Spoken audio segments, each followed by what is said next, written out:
दोस्तों, मैं आया हूं महाराणा प्रताप के किले को और आज मैं बताऊंगा महाराणा प्रताप की शौर्य गाथा।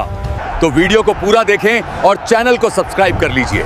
मेवाड़ की माटी और वीरता का सूर्योदय। 16वीं शताब्दी का भारत एक बड़े बदलाव के दौर से गुजर रहा था। उत्तर में मुगल साम्राज्य की जड़ें गहरी हो रही थीं। एक एक कर राजपूताना की रियासतें दिल्ली के सामने नतमस्तक हो रही थीं। लेकिन अरावली की गोद में बसा मेवाड़ अपनी स्वतंत्रता और स्वाभिमान की मशाल जलाए बैठा था। इसी स्वाभिमान की रक्षा के लिए 9 मई 1540 को कुंभलगढ़ के दुर्ग में एक ऐसे व्यक्तित्व का जन्म हुआ जिसकी गर्जना सदियों तक गूंजने वाली थी। राणा उदय सिंह और महारानी जयवंताबाई के घर जन्मे इस बालक का नाम रखा गया प्रताप। प्रताप का बचपन महलों की चकाचौंध में नहीं बल्कि अरावली की ऊंची नीची पहाड़ियों और घने जंगलों में बीता। उनकी माता जयवंताबाई एक धर्मनिष्ठ और साहसी महिला थीं। उन्होंने नन्हे प्रताप को बचपन से ही रामायण और महाभारत की वीरतापूर्ण कथाएं सुनाईं। उन्होंने प्रताप के मन में यह बात बैठा दी कि राजा का धर्म केवल शासन करना नहीं बल्कि अपनी प्रजा और मातृभूमि की मर्यादा की रक्षा करना है। प्रताप ने अपनी प्रारंभिक शिक्षा युद्ध के मैदानों और भीलों की बस्तियों में प्राप्त की। अरावली के भील समुदाय के लोग प्रताप को अपनी संतान की तरह प्यार करते थे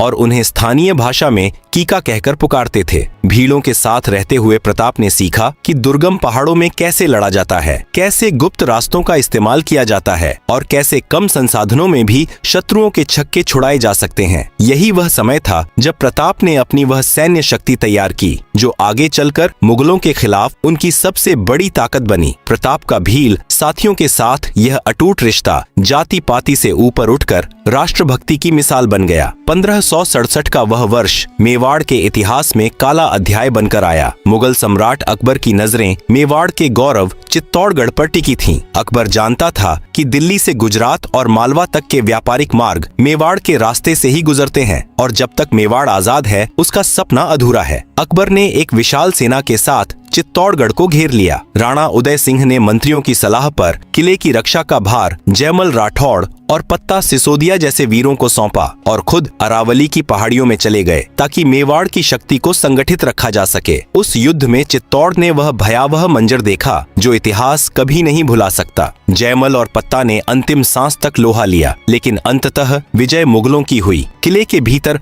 हजारों राजपूत वीरांगनाओं ने अपनी मर्यादा के लिए जौहर की अग्नि में खुद को समर्पित कर दिया। अकबर ने किले पर अधिकार करने के बाद 30,000 निर्दोष नागरिकों के कत्लेआम का आदेश दिया। युवा प्रताप ने अपनी आंखों से चित्तौड़गढ़ का पतन और अपनी प्रजा का लहू देखा था। इस घटना ने उनके हृदय में मुगलों के प्रति कभी न खत्म होने वाले विद्रोह की ज्वाला जला दी। 1572 में राणा उदय सिंह की मृत्यु के बाद मेवाड़ एक संकटपूर्ण मोड़ पर खड़ा था। उदय सिंह ने अपनी प्रिय रानी धीरबाई के प्रभाव में आकर अपने छोटे बेटे जगमाल को उत्तराधिकारी घोषित कर दिया था। लेकिन मेवाड़ के सामंत और जनता जानते थे कि मुगलों के इस भीषण संकट काल में राज्य की बागडोर केवल प्रताप जैसा वीर ही संभाल सकता है। गोगुंदा की पहाड़ियों में होली के दिन मेवाड़ के सरदारों ने जगमाल को सिंहासन से हटाकर प्रताप का राज्याभिषेक किया। सिंहासन पर बैठते समय प्रताप के पास न तो बड़ा खजाना था न ही सुरक्षित राजधानी। चित्तौड़ पहले ही छीन लिया गया था लेकिन प्रताप के पास था मेवाड़ का स्वाभिमान। उन्होंने उसी समय एक ऐतिहासिक शपथ ली, जब तक मैं चित्तौड़गढ़ को वापस मुक्त नहीं करा लेता मैं सोने चांदी की थालियों में भोजन नहीं करूंगा, कोमल बिस्तरों पर नहीं सोऊंगा और महलों में निवास नहीं करूंगा। उन्होंने पत्तों की थाली में खाना स्वीकार किया और घास के बिस्तर पर सोना शुरू कर दिया। मेवाड़ का वह राजकुमार अब महाराणा प्रताप बन चुका था जिसने अपनी विलासिता को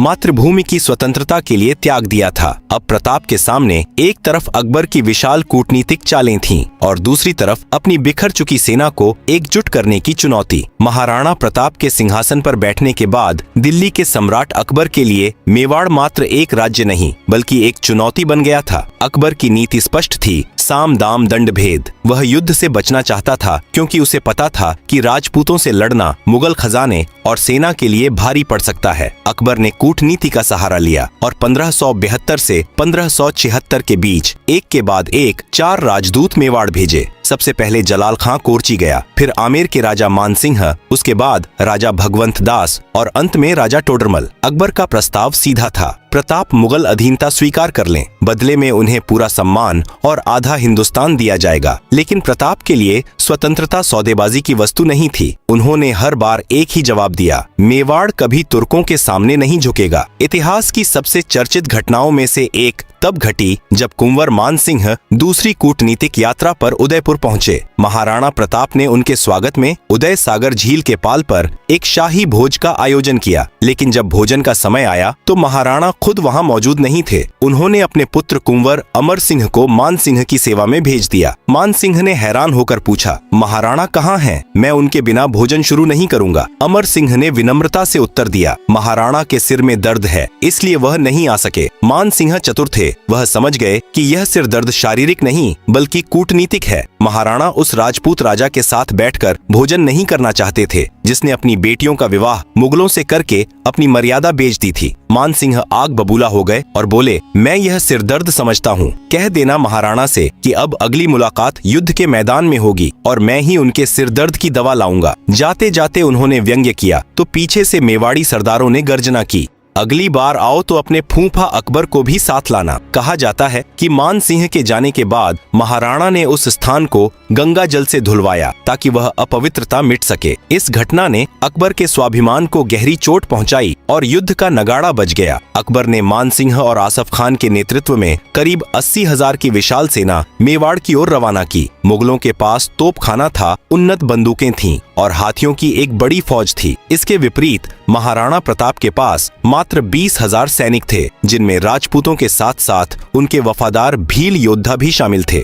महाराणा प्रताप जानते थे कि मैदानी इलाकों में मुगलों की विशाल सेना को हराना असंभव है, इसलिए उन्होंने अपनी दूरदृष्टि का परिचय देते हुए युद्ध के लिए एक ऐसी जगह चुनी जो भूगोल और रणनीति का संगम थी, हल्दी घाटी। यह अरावली पहाड़ियों के बीच एक बहुत ही संकरा दर्रा था, जहाँ की मिट्टी हल्दी जैसी पीली थी। यह दर्रा इतना संकरा था कि एक समय में यहाँ से केवल कुछ ही सैनिक या एक हाथी गुजर सकता था। प्रताप की रणनीति स्पष्ट थी, संख्या बल को बेअसर करना। संकरे दर्रे में मुगलों की 80,000 की भीड़ किसी काम की नहीं रह जाती। वहाँ वीरता की जरूरत थी, न कि केवल संख्या की। तोप खाने का काट मुगलों के पास भारी तोपें थीं, लेकिन हल्दी घाटी की ऊंची नीची पहाड़ियों और संकरी गलियों में उन भारी तोपों को लाना असंभव था। महाराणा ने मुगलों का सबसे बड़ा हथियार उनसे बिना लड़े ही छीन लिया, भील योद्धाओं का प्रहार। महाराणा ने पहाड़ियों की चोटियों पर राणा पुंजा भील के नेतृत्व में अपने धनुर्धरों को तैनात किया। भील योद्धा पत्थरों और जहरीले तीरों से लैस थे, जो ऊपर से मुगलों पर काल बनकर टूटने वाले थे। इस युद्ध की एक और खास बात यह थी कि जहां अकबर की मुगल सेना का नेतृत्व एक हिंदू मानसिंह कर रहा था, वहीं महाराणा प्रताप की सेना के हरावल दस्ते का नेतृत्व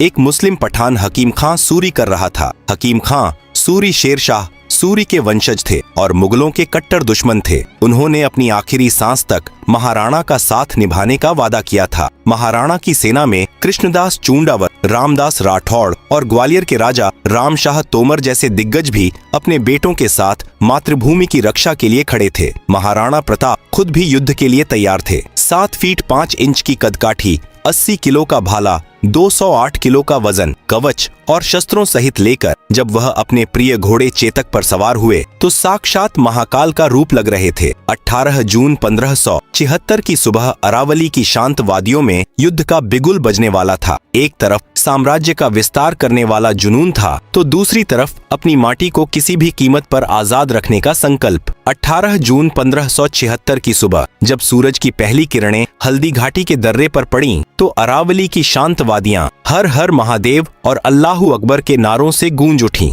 महाराणा प्रताप की सेना का नेतृत्व पठान हकीम खां सूरी कर रहे थे। उन्होंने मुगलों के हरावल दस्ते पर इतनी तेजी से हमला किया कि मुगल सेना संभल ही नहीं पाई। संकरे दर्रे में मुगलों की भीड़ एक दूसरे के ऊपर गिरने लगी। मेवाड़ी तलवारों की धार इतनी तेज थी कि मुगल इतिहासकार बदायूनी, जो खुद वहां मौजूद था, उसने लिखा, राजपूतों के हमले ने हमारे सैनिकों को भेड़ बकरियों की तरह खदेड़ दिया। मैदान ए जंग में जब घोड़ों का मुकाबला चल रहा था तब महाराणा ने अपने सबसे शक्तिशाली हाथी राम प्रसाद को मैदान में उतारा। राम प्रसाद इतना साहसी था कि उसने अकेले ही मुगल सेना के कई हाथियों को मार गिराया। अकबर ने राम प्रसाद को पकड़ने के लिए अपने 7 हाथियों को एक साथ भेजा। अंततः राम प्रसाद का महावत मारा गया और वह मुगलों द्वारा पकड़ लिया गया। इतिहास गवाह है कि इस हाथी ने मुगलों की कैद में जाने के बाद अन्न जल त्याग दिया। अकबर ने उसे पीर प्रसाद नाम दिया और उसे बहलाने की बहुत कोशिश की, लेकिन महाराणा के उस वफादार हाथी ने 18 दिनों के बाद अपने प्राण त्याग दिए, पर मुगलों का दाना नहीं खाया। अकबर ने तब कहा था, जिस राजा का हाथी भी मेरे सामने सिर नहीं झुकाता, उस महाराणा को मैं कैसे झुका पाऊंगा। दोपहर होते होते युद्ध अपने चरम पर पहुंच गया। चारों ओर धूल और लहू का साम्राज्य था। इसी बीच महाराणा प्रताप की नजर मर्दाना हाथी पर सवार कुंवर मान सिंह पर पड़ी। महाराणा ने अपने घोड़े चेतक को एड़ी लगाई और वह बिजली की गति से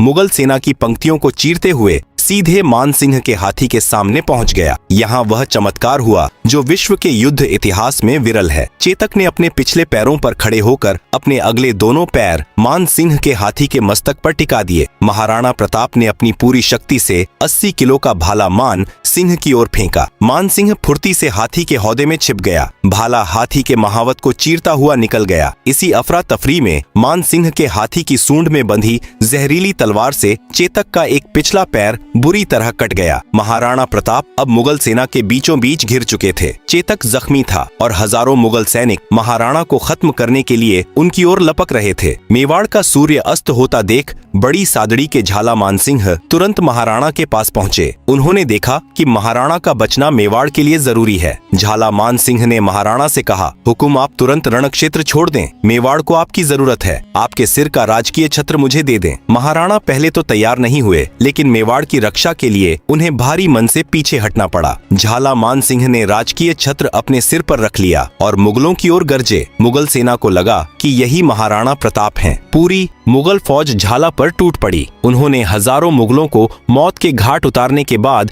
वीर गति प्राप्त की, लेकिन महाराणा को सुरक्षित निकलने का समय दे दिया। चेतक का एक पैर कटा हुआ था। वह लहूलुहान था, लेकिन उसकी निष्ठा अडिग थी। वह अपने स्वामी को पीठ पर लादे हुए 3 पैरों पर दौड़ता रहा। पीछे कुछ मुगल सैनिक लगे हुए थे। रास्ते में एक 22 फीट चौड़ा पहाड़ी नाला आया। एक स्वस्थ घोड़े के लिए भी इसे पार करना मुश्किल था, लेकिन चेतक ने अपनी आखिरी सांसों को समेटा और एक ऐसी छलांग लगाई जिसने उसे अमर कर दिया। वह नाला पार कर गया, लेकिन दूसरी ओर पहुंचते ही उसके शरीर ने जवाब दे दिया। महाराणा प्रताप ने देखा कि उनका सबसे प्रिय साथी, जिसने अनगिनत युद्धों में उनकी जान बचाई थी, अब उनकी गोद में अंतिम सांस ले रहा था। उसी समय महाराणा के भाई शक्ति सिंह, जो अकबर की सेना में थे, उनका हृदय परिवर्तन हो गया। उन्होंने अपने भाई का पीछा कर रहे मुगल सैनिकों को मार गिराया और अपना घोड़ा महाराणा को दिया। महाराणा प्रताप के जीवन का वह सबसे दुखद क्षण था जब उन्होंने अपनी आंखों के सामने चेतक को प्राण त्यागते देखा। आज भी हल्दी घाटी में चेतक का स्मारक उस अटूट वफादारी की याद दिलाता है। हल्दी घाटी का यह युद्ध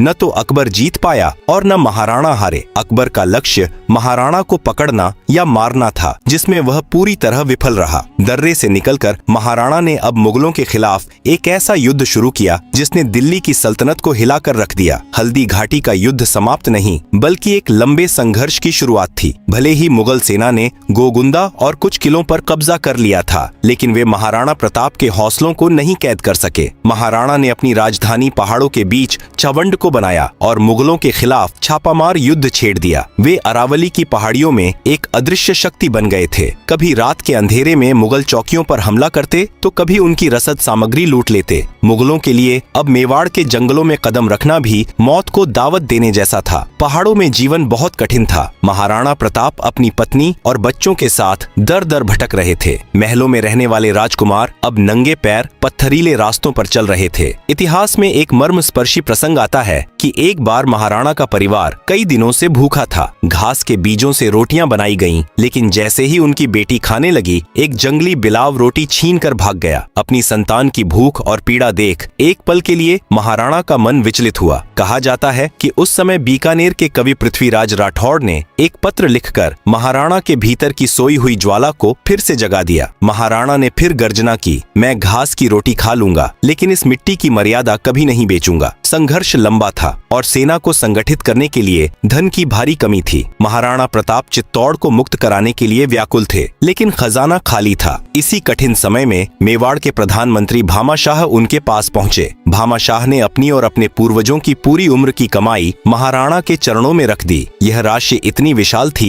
कि उससे 25,000 सैनिकों की सेना का खर्च 12 वर्षों तक उठाया जा सकता था। महाराणा की आंखों में आंसू आ गए। भामाशाह के इस त्याग ने मेवाड़ को फिर से लड़ने की शक्ति दी। आज भी दानवीर शब्द भामाशाह के बिना अधूरा माना जाता है। 1582 का वह वर्ष मेवाड़ के गौरव की वापसी का वर्ष था। महाराणा प्रताप ने अपनी नई संगठित सेना के साथ मुगलों के सबसे बड़े केंद्र दिवेर पर हमला किया। दिवेर का नेतृत्व अकबर का चाचा सुल्तान खान कर रहा था। इस युद्ध में महाराणा प्रताप और उनके पुत्र कुंवर अमर सिंह ने वीरता का वह प्रदर्शन किया जिसे सुनकर आज भी रोंगटे खड़े हो जाते हैं। युद्ध के दौरान कुंवर अमर सिंह ने सुल्तान खान पर इतनी शक्ति से भाला फेंका कि भाला सुल्तान खान के कवच को चीरते हुए उसके शरीर को पार कर गया और सीधे घोड़े के शरीर में धंस गया। घोड़ा और सवार दोनों एक ही झटके में निर्जीव होकर जमीन में गड़ गए। उधर महाराणा प्रताप ने अपनी एक ही तलवार के वार से मुगल सेनापति बहलोल खान को उसके घोड़े समेत 2 हिस्सों में काट दिया। मुगलों में ऐसा खौफ फैला कि वे रण क्षेत्र छोड़कर भाग खड़े हुए। इतिहासकारों ने इस युद्ध को मेवाड़ की बहुत बड़ी जीत कहा है। दिवेर की जीत के बाद महाराणा प्रताप ने एक एक कर मुगलों की 36 चौकियों को उखाड़ फेंका। देखते ही देखते उन्होंने उदयपुर, कुंभलगढ़ और गोगुंदा समेत मेवाड़ के अधिकांश हिस्से को मुगलों से वापस छीन लिया। केवल चित्तौड़गढ़ और मांडलगढ़ ही मुगलों के पास बचे थे। अकबर ने अंततः हार मान ली और महाराणा के विरुद्ध अभियान भेजना बंद कर दिया। महाराणा ने चावंड में शांति स्थापित की और वहां कला, कृषि और मंदिरों का विकास कराया। 19 जनवरी 1597 को चावंड के जंगलों में शिकार के दौरान धनुष की डोर खींचते समय महाराणा को गहरी चोट लगी। 56 वर्ष की आयु में मेवाड़ का वह सूर्य अस्त हो गया। अपनी मृत्यु के समय उन्होंने अपने पुत्र अमर सिंह और सामंतों से वचन लिया कि जब तक चित्तौड़ आजाद नहीं हो जाता वे चैन से नहीं बैठेंगे। जब महाराणा प्रताप की मृत्यु का समाचार अकबर के पास पहुंचा तो वह एक पल के लिए सन्न रह गया। वह दरबार जहां हमेशा जीत का जश्न मनाया जाता था वहां सन्नाटा पसर गया। अकबर की आंखों से आंसू निकल आए। उसने भारी मन से कहा, ऐ प्रताप, तू जीत गया। तूने कभी अपने घोड़े पर शाही दाग नहीं लगने दिया। तूने कभी अपनी पगड़ी मुगलों के सामने नहीं झुकाई। तू वाकई में एक मर्द था। अकबर के दरबारी कवि दुर्सा आढ़ा ने अकबर के सामने ही महाराणा की प्रशंसा में कविता पढ़ी और अकबर ने उसे इनाम दिया। यह इतिहास की सबसे बड़ी कूटनीतिक और नैतिक जीत थी। महाराणा प्रताप केवल एक राजा नहीं बल्कि एक विचार हैं। उन्होंने दुनिया को सिखाया कि स्वतंत्रता से बड़ी कोई पूंजी नहीं और स्वाभिमान से बड़ा कोई गहना नहीं। वे आज भी हर उस व्यक्ति के आदर्श हैं जो अन्याय के खिलाफ सर उठाकर लड़ना जानता है। अरावली की पहाड़ियों में आज भी चेतक की टापों और महाराणा की तलवार की खनक महसूस की जा सकती है। जब तक हिंदुस्तान का इतिहास रहेगा, महाराणा प्रताप का नाम सुनहरे अक्षरों में चमकता रहेगा। मेवाड़ की जय। महाराणा प्रताप अमर रहें।